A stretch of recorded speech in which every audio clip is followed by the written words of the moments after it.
ఈరోజు మన ప్రయాణం ఎక్కడికి అంటే కనుక ధనుష్కోడికి అండి. ఈ ధనుష్కోడి వెనక ఉన్న చరిత్ర అయితే మాత్రం చాలా బాగుంటుంది. ఇక్కడి నుంచి శ్రీలంకకు కూడా పడవల్లో వెళ్ళేవారనమాట ఆ రోజుల్లో. మరి అలాంటి ధనుష్కోడి ఏమైంది అనేది తెలుసుకోవాలి కదా, పదండి వెళ్దాం.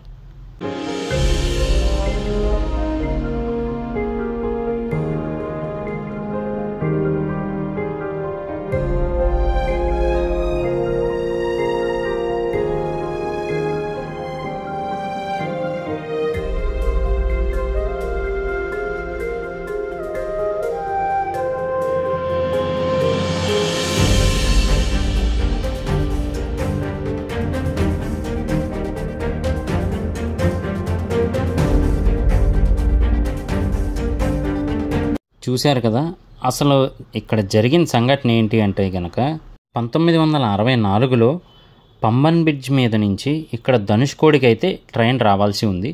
కానీ ఆల్రెడీ ప్రమాదం జరగబోతోంది అని చెప్పి తెలిసినప్పటికీ కూడా, తుఫాను తీవ్రత ఎక్కువగా ఉంది అని ముందుగానే అర్థమైనప్పటికీ కూడా అక్కడి నుంచి అయితే ధనుష్కోడికి రావడం జరిగింది పంబన్ బ్రిడ్జ్ మీద. కానీ అండమాన్లో ఏర్పడిన అల్పపీడన ద్రోణి వల్ల అప్పటికే తుఫాను విజృంభిస్తూ ఉంది. కానీ డ్రైవర్ అయితే ట్రైన్ని ఆపలేదన్నమాట. సో తీసుకొని వచ్చారు. అప్పటి స్టేషన్ మాస్టర్ సుందర్ గారు ఏదో డేంజర్ జరుగుతుంది అని పై ఆఫీసర్స్కి రెడ్ సిగ్నల్ ఇవ్వడం కూడా జరిగింది. సుమారు 9 గంటల ప్రాంతంలో రెడ్ సిగ్నల్ ఇచ్చిన తర్వాత ఆయన ఇంటికి చేరుకున్నారు. కానీ అప్పటికే పరిస్థితి చేజారిపోయింది. దాదాపు 200 పైన ప్రయాణికులు ఉన్న ట్రైను మొత్తానికైతే ఈ ధనుష్కోడిలో తీవ్రమైన తుఫాను ప్రభావానికి కొట్టుకుపోయింది. అంతకు ముందు వరకు ఈ ఒక పట్టణం మాత్రమే, అంటే ఇప్పుడు మొత్తం కొట్టుకుపోయి ఇలా గ్రామంలో మిగిలింది.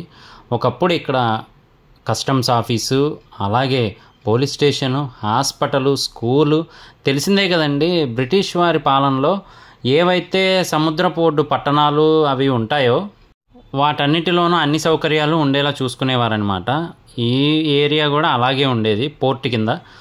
కానీ ఆ తీవ్రమైన తుఫాను వల్ల మొత్తం కొట్టుకుపోయి ఇలా శిథిలాలు మాత్రమే మిగిలాయి. అంతేకాదు శ్రీలంకకు కూడా కనెక్టింగ్గా ఉండేదండి. అంటే ఈ ప్లేస్ నుంచి మళ్ళీ పడవల ద్వారా, షిప్పుల ద్వారా శ్రీలంకకు వెళ్ళేవారు, అలాగే వచ్చేవారు.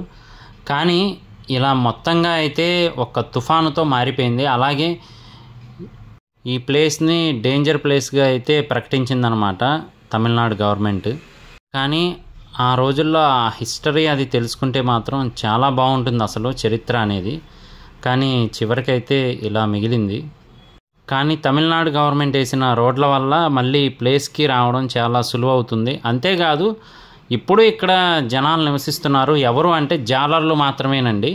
సో వాళ్ళు మాత్రమే, కొన్ని కుటుంబాలు ఇక్కడ నివసిస్తున్నాయి ఇప్పటికీ కూడా.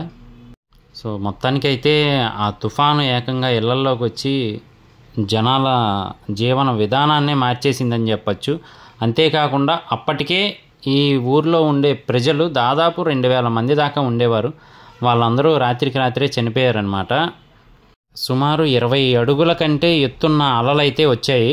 మరి ఆ అలల దాటికి ఎవరు మాత్రం నిలవగలరో చెప్పండి.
మీకు నచ్చిందని అనుకుంటున్నాను. నచ్చితే కనుక సబ్స్క్రైబ్ చేయండి, అలాగే వీడియోని లైక్ చేసి మమ్మల్ని సపోర్ట్ చేయండి.